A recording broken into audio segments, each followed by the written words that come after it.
the high near 90. Friday, clouds, showers, and thunderstorms in the mid to upper 80s.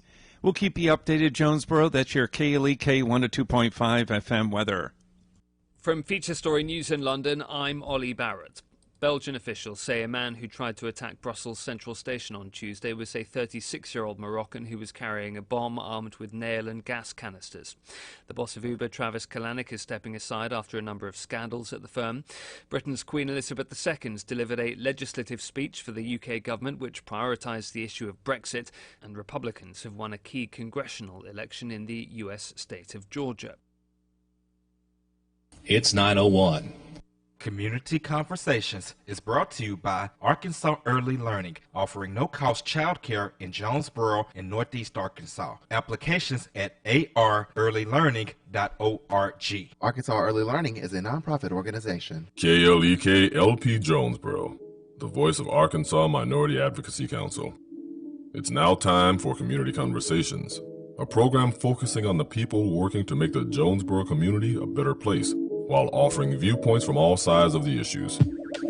The views expressed in this program are those of the participants and do not necessarily reflect the views of KLEK 102.5 FM, the voice of Arkansas Minority Advocacy Council, or our underwriters or sponsors. KLEK 102.5 FM. Good morning to you on your Wednesday. It's June 21st, 2017. This is Community Conversations. Kato Wonder is in the studio with you. I'm joined by my co-host, Mrs. Kubila Harden, and today we have a very special program for you today. We have Jonesboro Mayor Harold Perrin in the studio, and also joining us is Mr. Bill Campbell, who is the Communications Director for the City of Jonesboro. So how are you gentlemen doing today? Doing great. Glad to be here. Very good. Thank you, Legend. All right, so we'll go ahead and get started because we got a lot to talk about. So, Mayor, I'm looking at a list of things that you want to talk about, and the first one on here is the recycling center. So, kind of tell us about this recycling center and the cost and any other information. All right, I'd be happy to. You know, for years we have been picking up recycling once a week. Okay.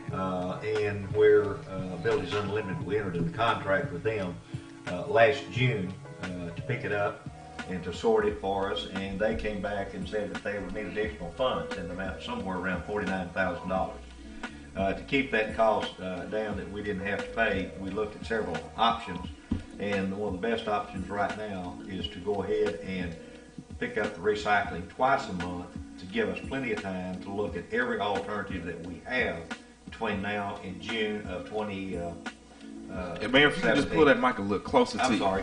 2017. And next month, next year. Okay, 2018. Yeah. 18, I'm sorry. I said 17. Okay, I'm just trying to follow along. Yeah. No, that's okay. Our contract was for a year. Okay. With Abilities Unlimited, and I thought that was good. So we've got several things we're working on and pulling prices to see very options that we would have in order to pick up recycling. Okay. But right now, from now until next June, it will be twice a month. So we've tried to get it out with folks like you, to the public, that there's, the recycling is no cost to you as a citizen. And so, and we do the blue bags, as you know, and put that in there. So we're looking at several options on grants and things of that nature. So we've also looked at and put maps out. We've also put some stickers in some of the bags being delivered to everyone who's recycling. And if you came in to get one that you're not doing now, then you'd be getting the sticker that would tell you what days of the month that you would recycling would be picked up. Okay. So we've done a lot to that, and then the Green, I think it's the Green Commission or something with the Chamber of Commerce. Well, they're little heroes for us right now because the not just the Green Committee of the Chamber of Commerce, but I think all the employees of the Chamber of Commerce spent last week filling 10,000 little bags full of these stickers and instructions on what you can recycle and how to recycle, and I think some of them felt like they were blue bags before they got through with that. I can imagine it was a task. That's exactly so thank you to the Chamber of Commerce is the message on that. Absolutely. So for those that are listening now, just let them know what they can recycle. Of course, we know the plastics, like milk jugs, pop bottles, things of that nature. Can they recycle glass? Or is the city set up to recycle glass? Well, currently the glass is on the list that we do. So you have basically paper, newspapers, papers. You have cardboard that you can do. You also have glass, paper, cardboard. Anything that's basically recyclable. I don't know what we do ask that you put glass in a separate bag, a separate blue bag. So, and if you want a blue bag, please come to City Hall and we'll get you one, or our sanitation department out on Dan Avenue. Okay. You can get it out there to Public Works office. Alrighty. Well, thank you. Recycling's been growing very slowly, and we obviously want to do that to save our landfill. Yes, sir. And there's no question about it, an environmental issue. I was on a state committee through the AEDQ. So we're going to look at this real seriously and see how much we have to invest to make this, and I'm sure that the city probably will be taking recycling over next June. So we have from now until next June to do that, but more importantly, you got to back that up. We start our budgeting process sometime in around August, September. So we're right around the corner of really finding out what we're going to do. Well, hopefully we can encourage more of these civic organizations to get on board to start educating our young people, and then the individuals within the organizations to increase the awareness of the benefits of recycling. So, hopefully through people listening to the show, they can say, okay, let's start going through our trash and let's start doing better. Let's look at the bigger picture and the impact that recycling does make on our environment. Speaking with Jonesboro Mayor Harold Perrin and Mr. Bill Campbell, Communications Director of the City of Jonesboro, we do have a Facebook shout out. Shout out to Michael Boone Sr., who says, sounds great. Appreciate you for checking in on our Facebook live stream. Alright, so let's go on. You can pick up blue bags at City Hall or at the on Dan Avenue.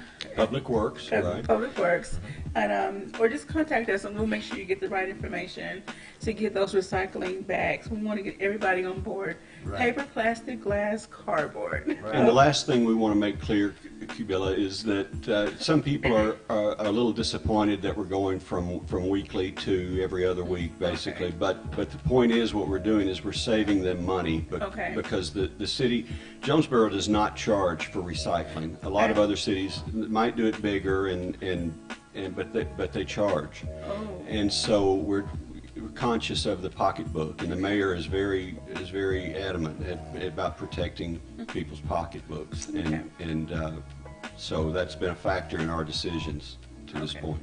I hope that the residents can appreciate that long term. Right. All right. And we also have another Facebook shout out. Shout out to David Nunez. Appreciate you for checking in on our Facebook live stream.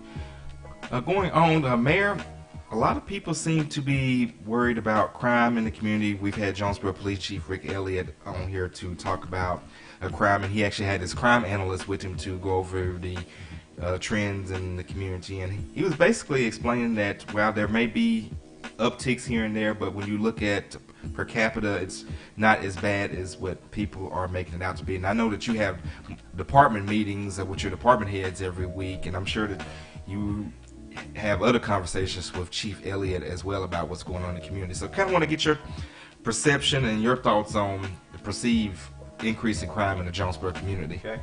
All right. Well, I'm glad you brought it up. We had the chief made a presentation to the council a few weeks back and took that same information with the crime analyst, and she was also there. And if you went back and looked over the whole 10-year period backwards, you had very little increase, if any, on crime. And that's something that we look at because really I tie crime back to quality of life for the community. Okay. And so that's why we've always tried to add additional police officers every year in the budget to make sure that we stay on top of that. Now, you read, I think, probably the other day where there's about average of 3 people per day that moves to Jonesboro. So our population's growing, and so when you do that, you got to be careful with percentages. If you got 1 and go to 2, that's 100%. Okay. But that's just 1 more. Okay. And so that's what I was looking at was the frequency within crimes and what areas of crime. Okay. Now, well, go ahead and finish. That's right. I'm just saying that they did a great job of going back and pulling that on a big board. And if anybody needs a copy of that, they can call my office or Bill's or anyone there, particularly the chief. And we'd be happy to give you that because it has every type of crime and it goes all the way back 10 years, so you can take a look at it yourself. And also, we actually went over that crime report on Community Conversations. You can go on our website, klekfm.org, click on KLEK TV, and just get the date for you.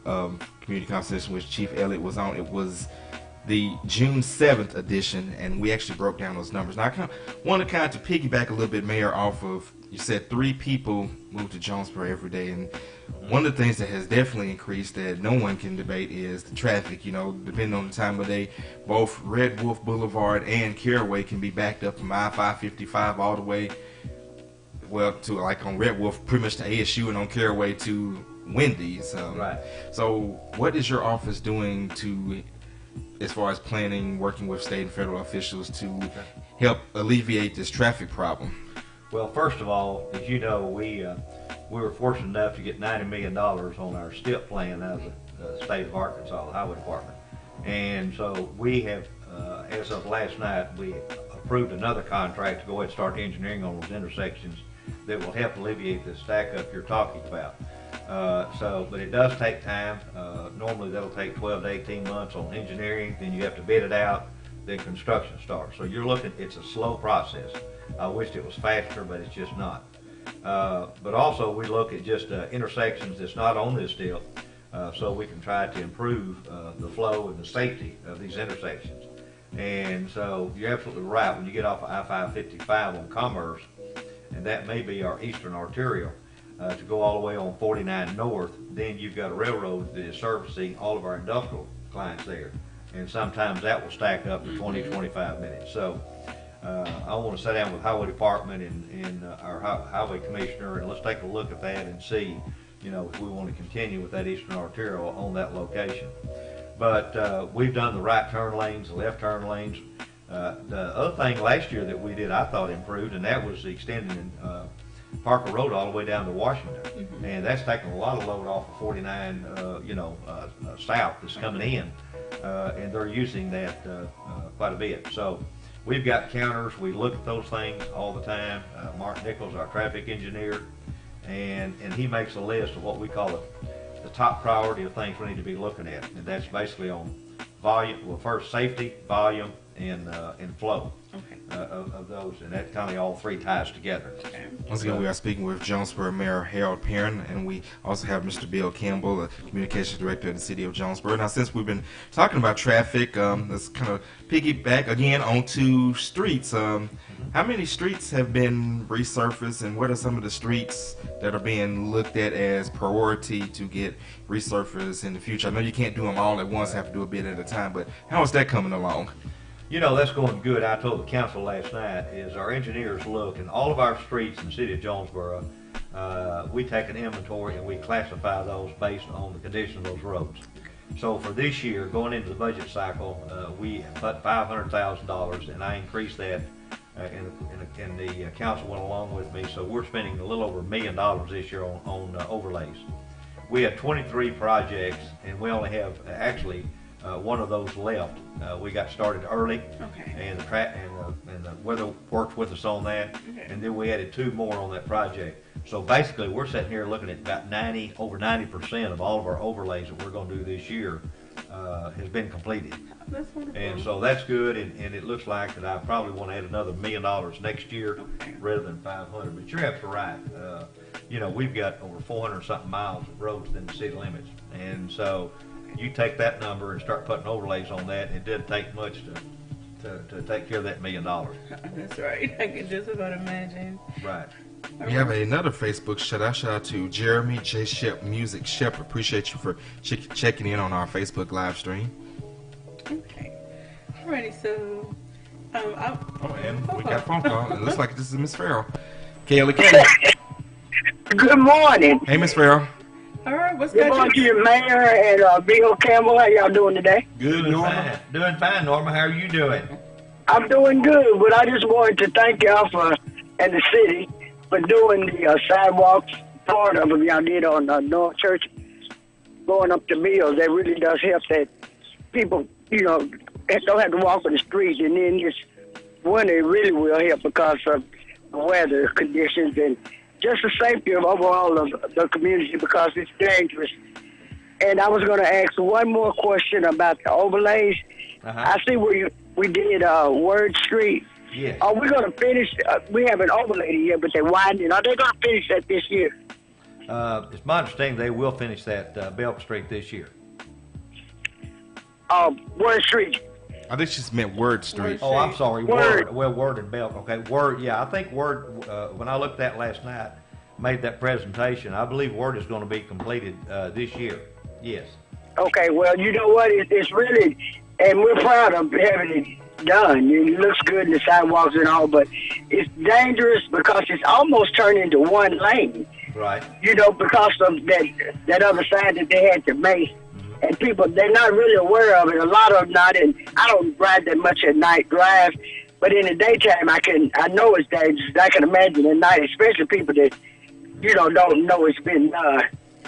So I was just kind of wondering, for safety reasons, were they going to get it done this year? Right. And one other street too, Norma, I know that you've been talking to me about, and I want to show you how long it takes to get done. But I am so proud that that Patrick Street is being widened. That should be done. Oh, yeah. Depending on the weather, it should be done this week. And that's the one, if you remember, you couldn't even, if a school bus was going down there, you couldn't even go up that road. And I know it looks like a whole new. It looks like a highway almost. Exactly. We got sidewalks on the side there. Sidewalks on both sides. Yeah, I am so proud of that. And but I think the people are too. Right. Yeah. Well, that's about a 3-year project, and I wish I could just jump in there and do that. But you have to do your environmental and all that stuff on these projects, and it just takes time.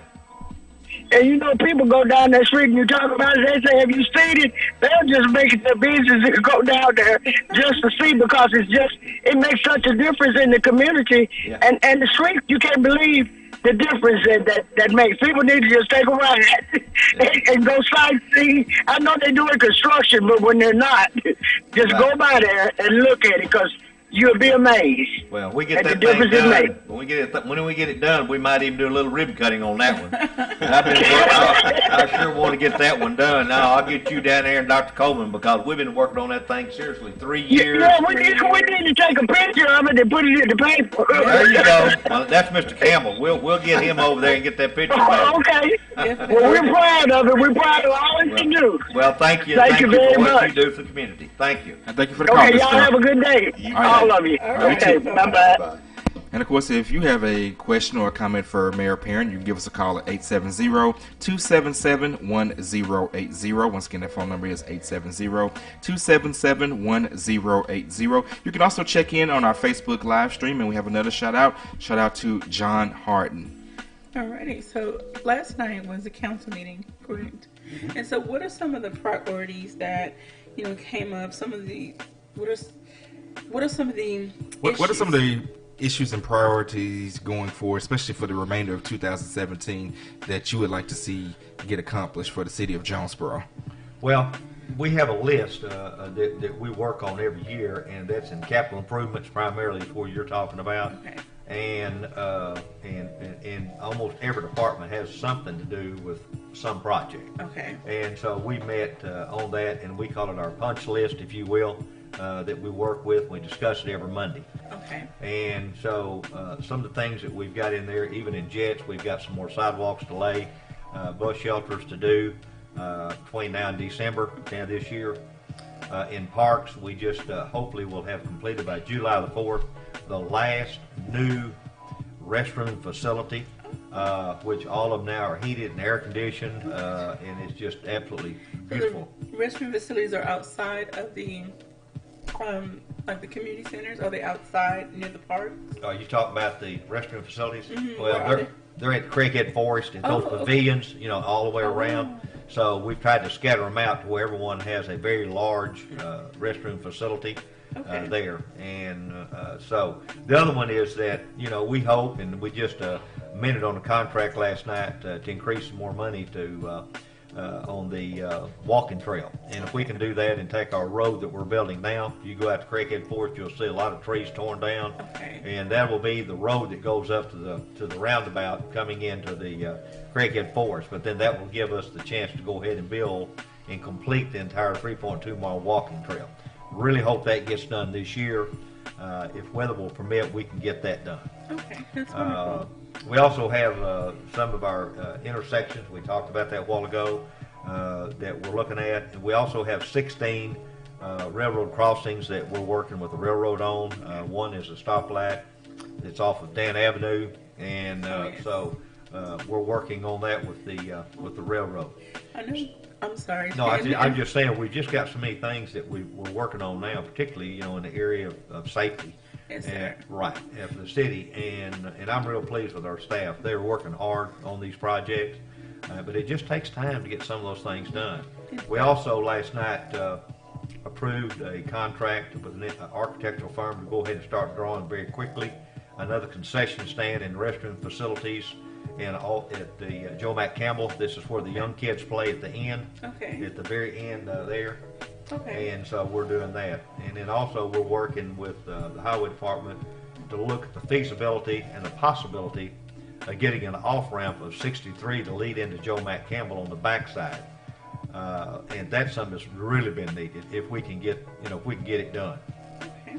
And so you know what I'm talking about there, because the only one entry you've got in really, well, you've got two, but you got to get off Dan Avenue or Yes. go all the way down Dan Avenue and come around. Yes. Well, wouldn't it be nice to be going on 63 and then come off of an off ramp, stop at a sign, stop sign or yield, and they'll go right on in the backside of the Joe McCampbell. All right. So that's what we're looking at right now. Alrighty.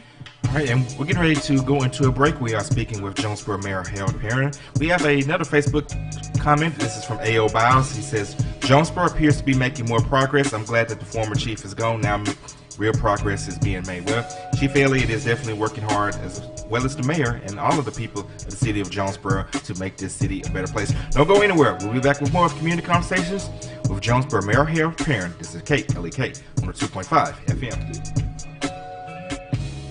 You're listening to Community Conversations on KLEK 102.5 FM.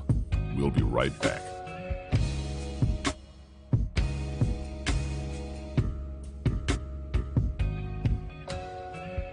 Dads, do you know what your son needs? I'm Mark Merrill with today's Family Minute. As a boy grows up, there are many people who will influence, impact, and inspire him. But as his father, you want to be the main voice he hears. You are and should be his most important role model for life. So as your son grows and matures into a young man, be sure that you give him what he needs. First, he needs you to be present in the little moments and in the big moments. Second, he needs you to affirm him and tell him how proud you are to be his dad. Finally, he needs you to love him unconditionally. That means no matter what. Love your son well by giving him what he needs. And remember, your family first. Want to connect with Mark on Twitter? You can. Follow him at twitter.com/Mark Merrill. Family Minute is made possible by the Kappa Nu Omega chapter of Alpha Kappa Alpha Sorority Incorporated, a nonprofit organization committed to service to all mankind. Kappa Nu Omega Alpha Kappa Alpha on Facebook and KNOMEGA1908.com. The key to making this station even better could be parked in your driveway right now. Donate your old car to us, you'll get a tax deduction, and we'll tow it away for free. Go to KLEKFM.org for more information. When a woman gives her all to a boyfriend, she is hopeful about the future. Marriage was in her future plans until she received some shocking news. Now with her dreams shattered and life altered, she has to pick up the pieces and move forward.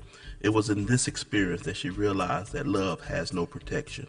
KLEK 102.5 and Massey Production presents the inspirational gospel stage play, Love Has No Protection, a story that will inspire you, renew, and reaffirm your faith. Featuring performers from all over Arkansas, Texas, and Louisiana, 7 p.m. Saturday, June 24th at the Arkansas State University Student Union. Tickets are $10 in advance, $15 at the door, and can be purchased at KLEK, Cool Cuts, and online at www.klekfm.org or by calling 870-277-1080. Bring the entire family Saturday, June 24th to the Arkansas State University Student Union to see Love Has No Protection, the inspirational gospel stage play, 7 p.m. This event is a KLEK fundraiser. Just added a special 3 o'clock p.m. matinee show. That's That's right. Now it's going to be 2 shows, 3 o'clock p.m. and 7 o'clock p.m. The hit gospel stage play, Love Has No Protection,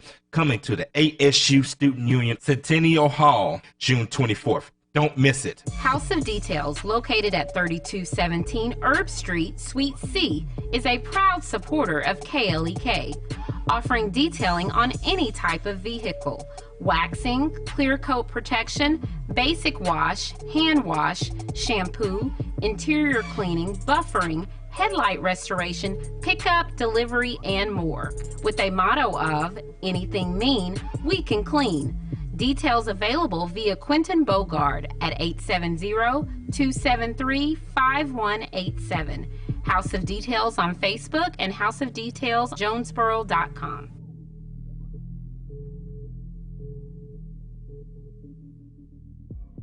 And now back to Community Conversations on KLEK 102.5 FM. And we're back with Jonesboro Mayor Harold Perrin on Community Conversations on KLEK 102.5 FM. And if you have a question or a comment for Mayor Perrin, you can give us a call at 870-277-1080, or you can leave your questions and comments on our Facebook live stream. And we do have a couple for the mayor. Sue Peel says, I am so glad that Hope Street was put on the city to-do list. John Harden says, thank you, Mayor Perrin. Jonesboro has grown and progressed leaps and bounds under your administration. Keep up the good work. It's no small job. Much more work to do to continue our growth. Well, that's a call to action for a business, so we can't do that. But I'll just say shout out to Doe's Eat Place. In fact, I may come by there myself, but we're not allowed to promote commercial interests on here. But John Harden, thank you for the comment on our Facebook live stream. And also we have Valerie Long. Shout out to you as well. And we appreciate each and every one of you for checking in on our Facebook live stream. Okay. So we talked earlier about some of the different projects that the city is working on, the recycling, the streets and the sidewalks and various other road improvements. Now all this still boils down to money. So, we've talked about this before as far as revenue that comes to the city. There's no way the city can function on just the tax revenue alone. That's why you have to apply for mini grants to help supplement, what you're not taking in from the residents. So let's talk about taxes in Jonesboro and what steps are being taken, what's going on now, what's happening now. Okay, you're absolutely right. Jonesboro now is probably one of the lowest in the state on total sales tax. You have a 6.5 on the state, which is stated. Then you have we only have a 1 cent sales tax, the city. And then the county has a 1 cent sales tax, which we get a little percentage of that 1%. So we're only at 8.5, and you saw we're Blytheville today, and I think they're now at 10%. Sales tax.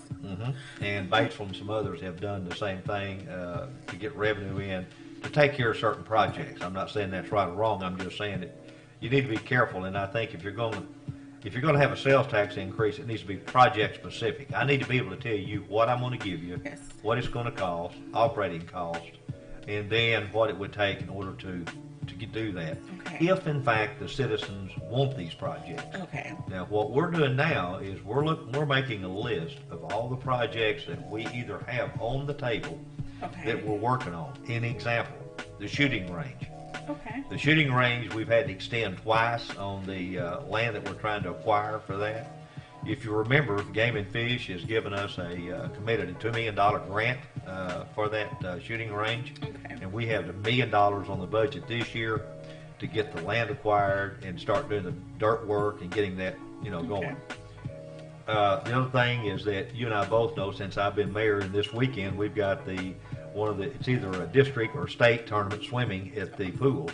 This Saturday. We also have the Cal Repkin tournament out there at Jomac this weekend. So it's going to be very busy. But Aquatic Spark has been talked about a great deal.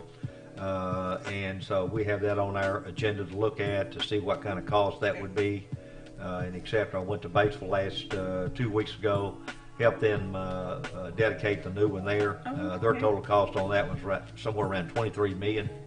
And so that's a lot of money. Yes. So again, we've got the shooting range. We also are looking at our capital improvements list, because you can't overlook that. If we're growing at the pace we are now, eventually to keep that class 1, we're going to have to build a new fire station. And they will tell us, where that should be. Okay. The building alone probably will be around 3, and then it's going to take 16 new firemen. We've been very blessed in the fact that these new ones we've done, we've just moved the staff. Okay. This next one that we build, you're going to have all new staff. So you're looking at probably $5 million. Okay. That includes the training and the other, whatever else needs. The station, the trucks, training. Exactly. So, we're looking at all of those, and right now the only revenue the city has, and I've been telling them for several times that our biggest revenue stream obviously is the 1 cent sales tax. Okay. We also have an A&P tax, advertising when you stay at a hotel. That currently is at 3%. Okay. We also have an ABC, or alcoholic beverage tax, that we collect. But that's very small monies that comes in. ABC goes to the police department to help them. And then, of course, the A&P tax, they have people come in and fill out a form, and then they look at that and say, we will fund that, to help some of the projects to bring tourism in back into the city. Okay. So we're doing that.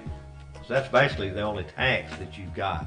The balance of that is just very small on fees, like if you go to swim pool, you'll pay X dollars, crackhead forest, etc. But I think the first thing you need to do is you need to get a list of all of your capital improvement needs. That's number one.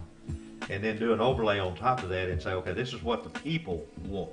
Okay. They want the shooting range, or they want the aquatic center, or they want more bike trails. They want more whatever. Yes. And once you get that list, then you can look at that and come up with a cost figure. And then you can say, how are we going to pay for it? That goes back to your original question. Okay?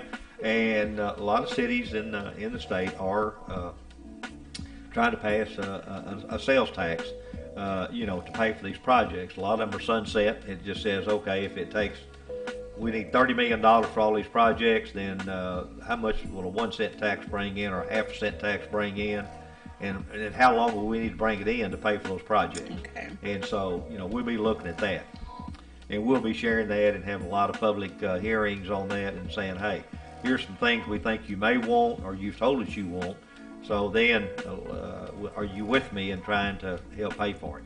And then here's another thing, that ties into, it says the Jonesboro Area Transportation Commission is looking for feedback on how residents are using the roads. So again, this survey is available because they want the feedback from the people who actually live here. Right. Yes, there are people outside who are willing to come in to help us, Right. but they need to know what we need first. Back to what you said. Yeah. If we don't take these surveys, if we don't voice our opinions, if we don't go to these city council meetings, if we don't talk to our city council members, then decisions are going to be made, but they may not be the most beneficial for what the residents need on the various sides of town. So we have to become more actively involved in the city that we live in so that our needs are being met more efficiently versus someone just making a random decision for us. You're right. We just put a big ad in the paper today, and I don't know the total cost of it, but it was talking about a public hearing that's coming up. Mm. And so we've got several public hearings coming up. We've got one with FEMA about the floodplain and floodway and all of that on the map. That's like flooding is like, oh my God. Yeah, so that's a very important one, and that's out at Dan Avenue, I believe, let's see, that's on July the 13th from 9 to 11 in the Public Works deal. That's a very important meeting that we're going to have. And then also, I think on today, this was CBDG. It was a big ad in the paper today to say, look, if you've got any needs or something on this, please attend this meeting. And that's in the paper today. So you're absolutely right. You got to have feedback. And the only way I know how to run government is transparent and listen to the people and bring that in. And the same thing is, Mayor, I've got to tell you very openly, tell you exactly we can either afford it, not afford it, or here's the ways that we can do it, and then we all together. And I think that's what's made Jonesboro great, is that we've always been open on our deal and had great communication from the outside. as well as the inside out, you got to have the outside coming in. Yes, sir. Okay. And then I just want to encourage people, go to www.jonesboro.org, and all of the information that we're talking about now, or the majority of it, and anything that's discussed at any of these different council meetings, it's on the website. Everything is public knowledge. So you have access to information. It's about utilizing the information. Right. That's right. And one of the things I'm looking at doing is doing a podcast and doing it every month and give you a big update. And then also, and I've talked to Bill Campbell about going ahead and doing, we do a minute with the mayor, but that's just primarily figures, financial figures. But I want to talk to the people about projects going on like you asked today, things of this nature. Like right now, we're having a new bridge put in. This doesn't cost the city taxpayers, but the county's helping us do that. And that's on College Street, and that's over on Brookhaven, the Brookhaven subdivision, over by the old YMCA. Okay, well that's an all new bridge coming in. Really? And yes, ma'am. And so I think that we've got so many things going on that the people just, we just need to make sure that they know that those projects are going on. How's it being paid for? Is it by a grant or whatever? And let me make a comment if I can, if we got time, just real quick. Oh yeah, we still got plenty of time. Okay, one of the things that I've been noticing now, probably for the last year, is that with the federal budget and things of that nature in Congress and the Senate, it appears that a lot of our grants are either going to be taken away, and that's what they're doing now. Even the CBDG, the first round on the budget was taking that out. Well, we're an entitlement city. We get $685,000 a year. And then Emma Agnew sits down with her advisory board and all that and decides how are you going to spend that money. Okay. Now, if you take that $685,000 away, that's a lot of projects in this town that we're not going to be able to fund. Mm-hmm. Okay. So what I'm seeing on the federal level is that the grants may be pulled or they're going to be reduced. Now, that's the last thing we need. The second thing is, well, that's just one part. Then the other part, what I'm looking at, is at the state level is saying, okay, some of these projects we may not want to fund or whatever. So what's happening is the federal is pushing it to the state on some of these saying that y'all need to take care of that. The state's saying to the municipalities and cities and the counties, then y'all need to take care of this. Well, if you have less revenue and you got all these needs and wants that you want to do, then the question is, how do you balance that? Okay. And that's the big thing I want to bring out there. We work very closely with and we've got a great relationship with our Congressman Crawford and Senator Bozeman and Cotton and those, and we go up there at least 2 or 3 times a year to D.C. and looking at those agencies, and then also on the state level. So we've been very blessed with the highway department, like I say, with the $90 million step, and Alec Farmwood, our commissioner, being here local, has been a big help.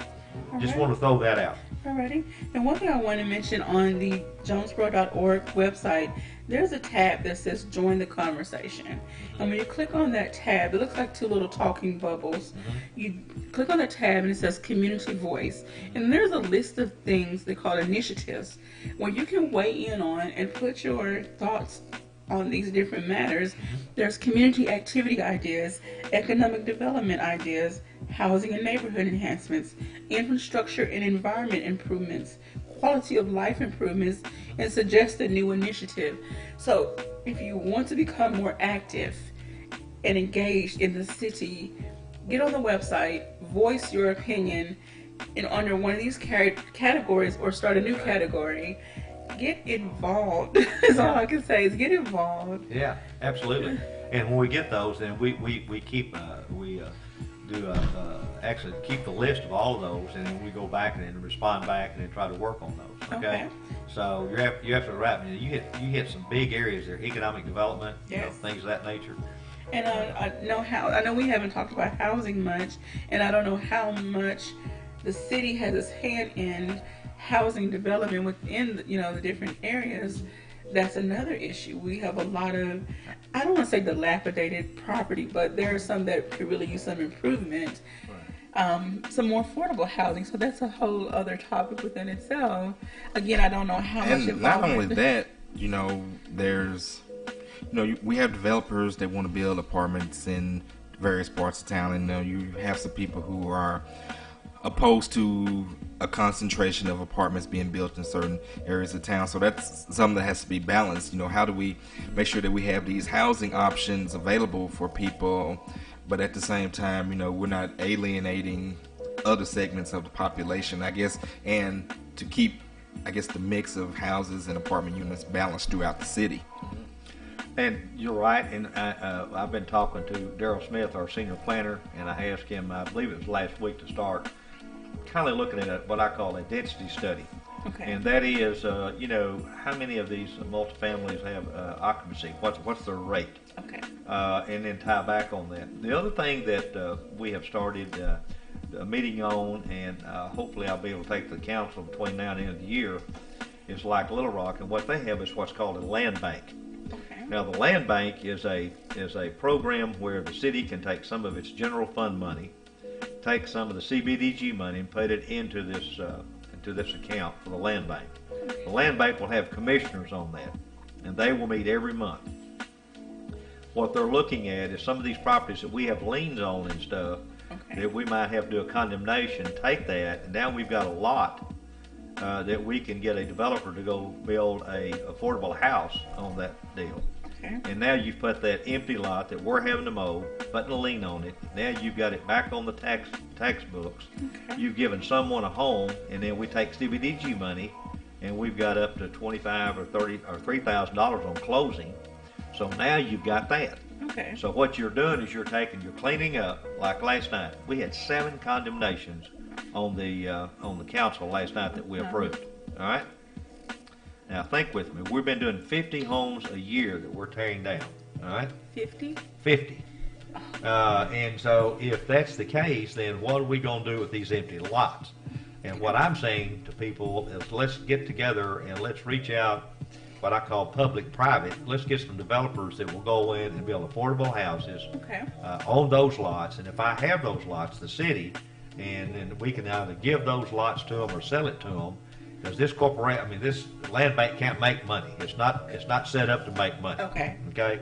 It's strictly to help the private community on there. Okay. And of course, Kabila, you was looking a little surprised when the mayor said that 50 houses a year torn down.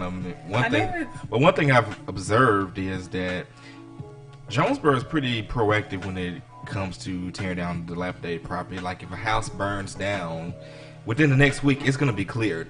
You know, and I've seen cities where, you know, burnt out houses may sit for years before they're torn down. So that's probably why you don't even see them, because the city's on top of it so quickly. Right. We got a good code enforcement, and again, you know, I wish I didn't have to have those. I wish they wasn't there, that we had to tear down. But at the same time, as he just said, it's for public peace, health, and safety. We have to do that. Now, when I was mayor about 2 or 3 years, we tore down a big apartment complex right across almost from Anycamp. But there was drug dealing going on in there, and we tore it down, and Bank of America paid us to tear that down because they owned it. But again, it was open, it was wide open, kids going through there every day walking to and from school. Okay. And we just, you know, anytime you've got something like that, just be careful. You're going to have some activity going on in there. And that's why we're getting real quick and getting on top of it. Well, there's some property on the north side of town, close to where I live, that, you know, now is vacant. And so talking about those apartments that are boarded up? There's some on Belt Street going back towards North Caraway. I don't know who owns that. Do you know an address or just well, if it's Marshall and Belt, because some of them are boarded up, and a couple of them may even look like they may have had some fire damage. I just know it's going down Belt. It's the last set of apartments before you get to the woods, before you get to North Caraway. We may be thinking two different things then. Okay, well, that's fine. I'm just making a note, and I can get Lieutenant Baxter, who's now over the quality of life, we call it code enforcement, to look at that. You know, and it goes back to what you said. If you'll just type that in www.jomer.org and go to that deal, then we'll be on it. I mean, we look at that. We'll have to look at this daily to make sure that we're on top of that. Yes, sir. Yeah. Go to the Jonesboro website, click on join the conversation, and pick a topic or write your own topic. Exactly.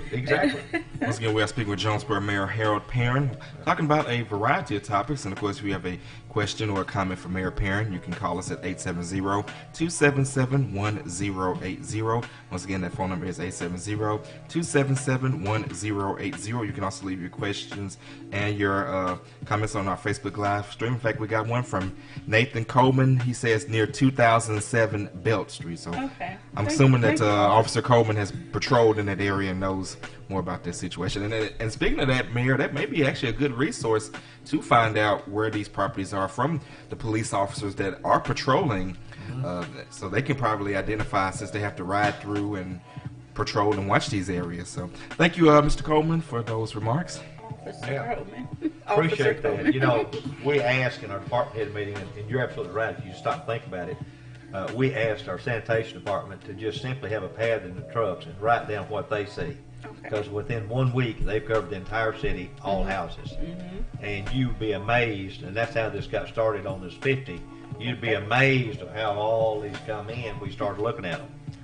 You know, of course, we got to notify the owner. We got to first find out who owns it, notify the owner, go and do our inspection and all that. So it takes time. By the time it gets to the council, you're looking at maybe 6 months. You know, so that's why you say, well, wow, we got 7 last night. Well, the next time you may not have any, but the average over a 12-month period is about close to 50 per year. That's awesome. And we got one more Facebook shout out to Dr. Karen Rogers McDaniel. We're speaking with Jonesboro Mayor Harold Perrin. This is Community Conversations, and we will be right back. This is KLEK on 2.5 FM.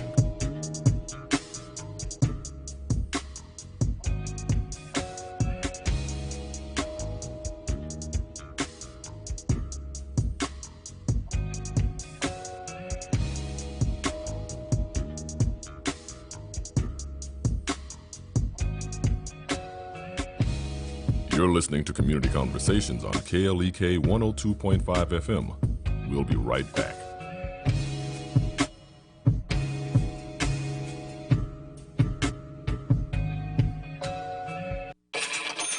We're back with Money Matters.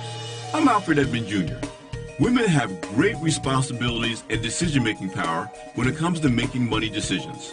Here are some tips to help you overcome what experts call the financial gender gap. Be assertive when it comes to financial negotiations and decisions. While you should listen and learn from others, don't be so quick to back down when challenged. And don't be afraid to demand answers to your questions without apology, whether working with a financial planner or negotiating a salary for a job offer. Do your homework before negotiations begin. Whether you're buying a car or negotiating with a contractor, being armed with information will give you confidence and make it harder for others to take advantage of you. The ability to research prices on the internet is a very, very valuable thing. Take advantage of it. Many women who are major champions of their friends and loved ones become passive when it comes to their own interests. I'm Alfred Edmond Jr. for Money Matters, a product of American Urban Radio Networks. Money Matters is made possible by the Jonesboro Alumni Chapter of Delta Sigma Theta Sorority Incorporated, a nonprofit organization dedicated to uncompromising commitment to communities, service, leadership, empowerment. www.jonesboroalumnidst.org. Money Matters is brought to you by Bancorp South, offering checking, savings, loans, credit cards, and wealth management. 5 locations in Jonesboro to serve you. www.bancorpsouth.com or 870-972-9800. Hello, this is your girl Allie J, and I want everyone to join me for Kick It With a Cancer. My birthday bash going down June 23rd at Legends Barbecue Smokehouse, 1025 West Johnson Avenue, across from Rice and Foods in Jonesboro. This party is going to be an all-ages affair from 7 to 10 o'clock p.m., and I'm letting all cancers in free until 8:30 p.m. with ID. Music by DJ Mr. Chew.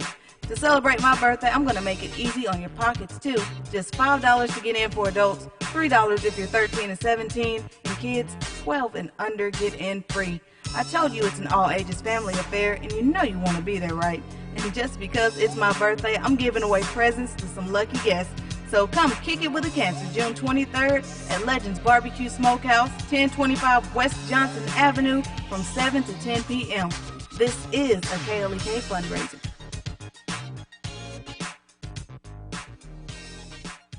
The McDaniel Law Firm, 400 South Main Street in Jonesboro, is a firm believer in justice and equality for the minority community. The McDaniel Law Firm has fought for our rights for over 44 years. The McDaniel Law Firm offers legal help for wrongful death as well as trucking and automobile accidents. Bobby and Brett McDaniel are available for a free consultation at 870-336-4747 or at www.mcdaniellawyers.com. Arkansas Early Learning offers child care activities and educational programs to children ages 0 to 5 that gives them a head start in life. Arkansas Early Learning is in the community at no cost. Applications at arearlylearning.org. That's arearlylearning.org or on Facebook at Arkansas Early Learning.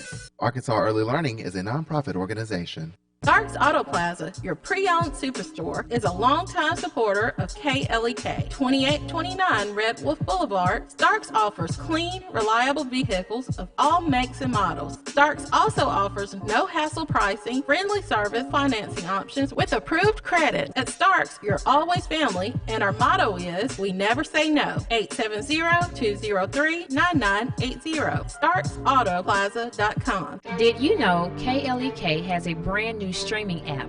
That's right, you can listen to KLEK 102.5 FM anywhere in the world.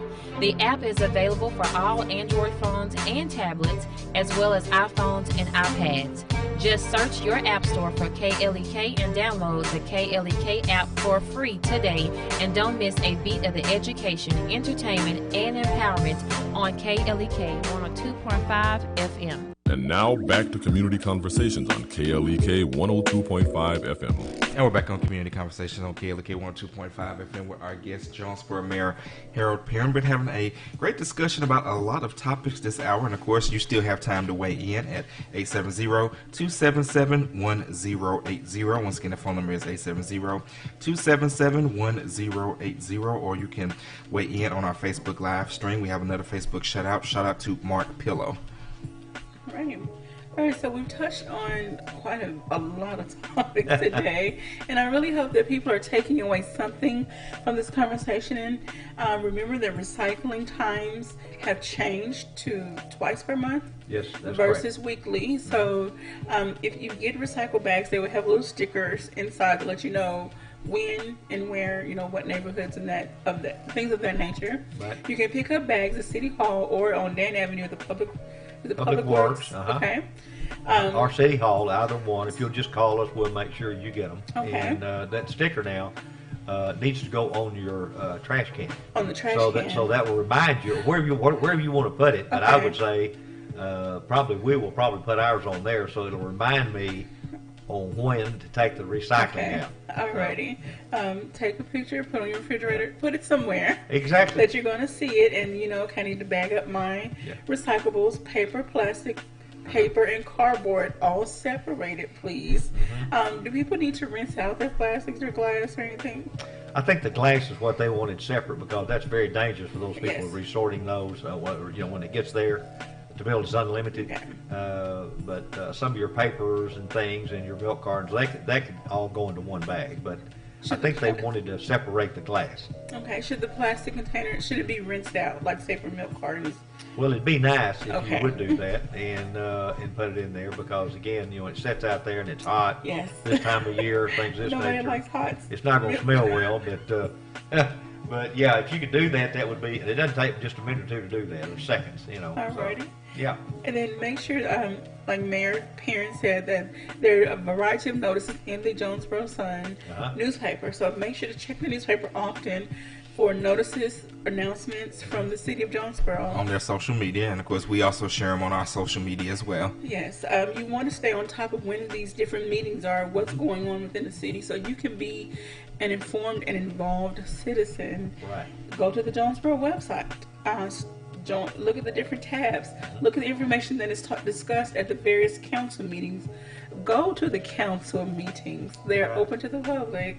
This is where you get information, and you can voice your opinion as well. Get to know who your councilman is for your ward, and talk with them and get this, conversation started. So, right. Alrighty. And we have, I think, on the website, if not, we can get it on there, but we used to have and we have actually 2 new aldermen, that's in there, and actually 3, but I mean, and 2. We have a map that shows each ward and where it goes, and also has the alderman who represents that, the 2 aldermen in each ward. Okay. So that's on the website that you can go on the council selection. Okay. If it's not, I'll get Bill to put it on there because we used to have it on there. And we, think about a website, you have to keep it updated all the time. Yes, sir. And Bill's had some turnover in his department, and we are. In fact, he left here just a minute ago to interview, and he has, I think, narrowed it down to 12 or 18 candidates he's interviewing for this position. Okay. So I think that's a testament to the city of Jonesboro that you have 18 people interviewing for the position of webmaster. Right, exactly. I had a lot more than that, but some of them were just graduating and things of that nature. But and also, I think I got an email. We talk about this clean sweep. Yes. A lot of people say, why don't we just do it once a year, one time, and just get it over with? Well, when we did that, we had a lot of people volunteer trucks and things of this nature. Okay, but what we're doing now is we're taking it by sections. And West, the City Kills just did theirs last Saturday when it was raining, and they had 8.89 tons and 1,400 recyclable on trash. So now we have City Kills, we have the West End, we have the Fairview Association. So really, in the north, and then Dr. Coleman has another one coming out, and he sent out I believe a blitz yesterday on email, and it tells you what streets we're going to clean up. We know we started Fisher Street, the church, and went out so far in the gardens and things of that nature. Well, it's he's doing a great job, and I think that we just need to look at that. Okay. All right. So stay on the lookout. We will have the information available when it is made available to us. Concerning the next clean sweep on the north side of town and any side of town. Sure. So, okay. Any other? Okay, we got a quick question. Is Karen Newberry says, ask about the dog park. So, Mayor, what is the latest on the dog park? I kind of want to know about that myself because I want to take my Max out there. Let him get his play on. Okay. Well, 2 things is that we got with some folks and it was real a hot topic there for a while. Kind of slowed down a little bit. We still have the land earmarked in Craighead Forest for the big one we're talking about. Okay. And the cost on that one is going to be somewhere around close to, I think it's somewhere around $75,000, and that's fencing and all of that, and place to sit down while you're investing with people in Jonesboro while your dog's there. Okay. The other one is at Earl Bell, and we've been talking to some people that might want to have an interest in going ahead and giving us a donation and get that one. That would be smaller, but that's where the pool was. Okay. So we've already got the big gazebo. We've already got that where you can sit down. We'd have to add some things to it. But then we'd finish the 3 quads, the small, medium-sized dogs in there. Okay. And so that would be for the downtown. Jonesboro could go up there, and all the residency around there could go and take their dogs and just sit down and visit. And what I found out on all this is 2 things. One, it's a great place to just meet people, and you just visit with people while you're there. And the second thing is, by state law, is that we have to take that grass up after so many, like a year or 2. Okay. And because the dogs, we don't want one dog to have some type of, maybe a disease or whatever on another.